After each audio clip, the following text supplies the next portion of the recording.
নমস্কার বন্ধুরা, আপনারা দেখছেন ASM Bangla online YouTube channel. বন্ধুরা, এই মুহূর্তে সংগ্রামী যৌথ মঞ্চের পক্ষ থেকে নেওয়া হয়েছে একটি গুরুত্বপূর্ণ পদক্ষেপ। হ্যাঁ বন্ধুরা, আপনারা জানেন গত 16ই মে পাণ্ডবেশ্বরে সংগ্রামী যৌথ মঞ্চের সদস্য ও আইসিডিএস কর্মীদের উপর মারাত্মকভাবে আক্রমণ করা হয়েছিল। ওই দিন অনেকের মাথা ফাটে, আবার অনেকের কপাল। এই আক্রান্তদের মধ্যে কয়েকজনকে আবার হসপিটাল অবধি অ্যাডমিট করতে হয়। বন্ধুরা, আগামী 29শে মে বুধবার সংগ্রামী যৌথ মঞ্চের ওপর পাণ্ডবেশ্বর এরিয়ায় কিছু কয়লা মাফিয়া ও দুষ্কৃতীদের অন্যায়ভাবে আক্রমণের প্রতিবাদে পাণ্ডবেশ্বর চলো কর্মসূচির আয়োজন করেছে সংগ্রামী যৌথ মঞ্চ। এই বর্বরচিত আক্রমণের প্রতিবাদে আগামীকাল দুপুর 12টার সময় পাণ্ডবেশ্বর চলো কর্মসূচিতে সমাজের সকল মেরুদণ্ড সোজা রেখে চলা মানুষদের আহ্বান জানাচ্ছে সংগ্রামী যৌথ মঞ্চ। বন্ধুরা, সেই দিনের মার শুধুমাত্র ভাস্কর ঘোষ সহ কয়েকজনকে মারা হয়নি। ওই মারটা গোটা পশ্চিম বাংলার আপামর দুর্নীতি বিরোধী সকল মেরুদণ্ড সোজা রাখা মানুষদের মারা হয়েছে।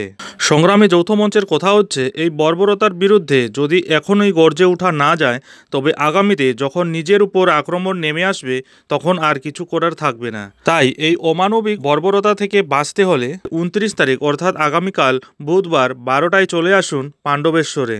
বন্ধুরা, আগামীকালের এই কর্মসূচি নিয়ে সংগ্রামী যৌথ মঞ্চের কনভেনর ভাস্কর ঘোষ কি বলছেন চলুন একটু দেখে নেওয়া যাক। সংগ্রামী যৌথ মঞ্চের পক্ষ থেকে আপনাদের কাছে একটা আবেদন নিয়ে এসেছি। আপনারা জানেন যে আমাদের সংগ্রামী যৌথ মঞ্চের মধ্যে থাকা অঙ্গনওয়াড়ি কর্মচারীদের কিছু দাবি দাওয়া নিয়ে আমরা গত 16ই মে পাণ্ডবেশ্বর সিডিপিও অফিসে গিয়েছিলাম ডেপুটেশন দিতে।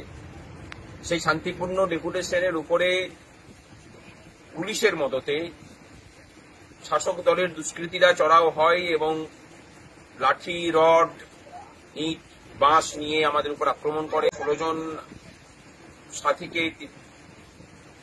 আহত হয়, 2 জনকে হসপিটালে ভর্তি করে রাখতে হয়।